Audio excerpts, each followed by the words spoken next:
It's not really a proper place, is it? It's whatever you want it to be. That's its beauty.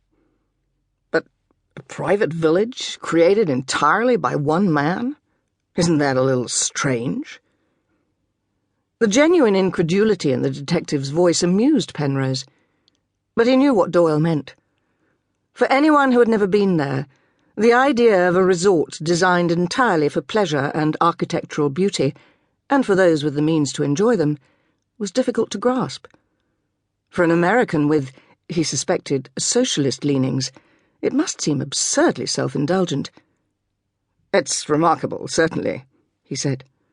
"But strong visions often are. The village might have been created by one man, but it's founded entirely on the belief that beauty can make people's lives better. In Portmeirion, Clough Williams-Ellis found a landscape that was beautiful already, and used his imagination to improve it. That's a tremendous achievement. So, no, I don't think it's strange. In fact, after what the world's been through, it seems to me to be saner than ever, if a little optimistic." He smiled, but Doyle seemed unconvinced. "And it's not a museum.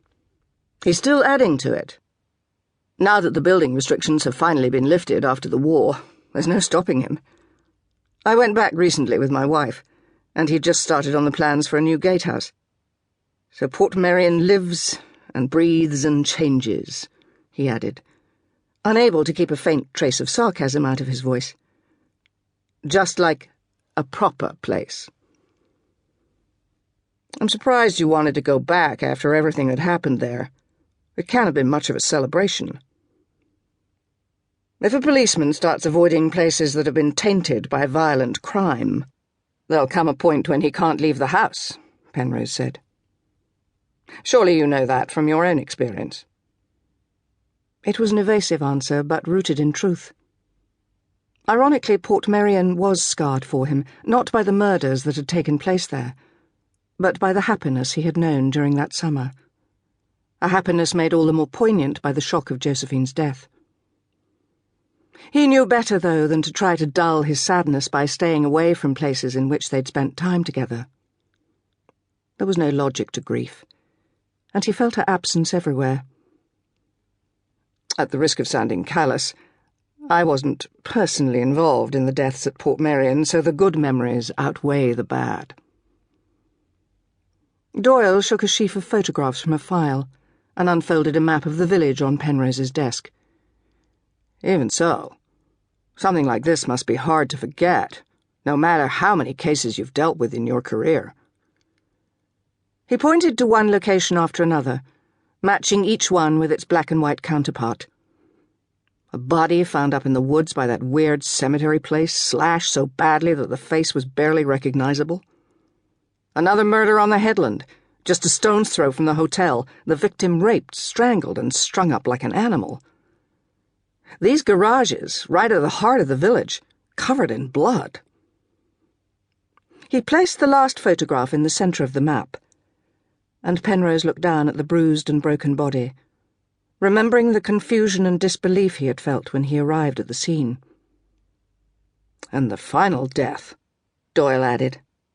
"A very persuasive confession of guilt, which seemed to solve everything.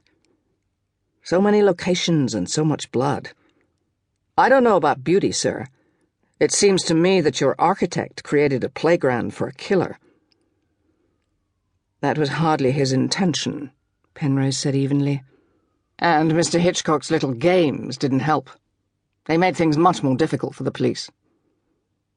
"You weren't the investigating officer, were you?" "No, it was never my case. I had to stand by and watch someone else take charge. For a moment I was a suspect, just like everybody else." "That must have been quite a new experience."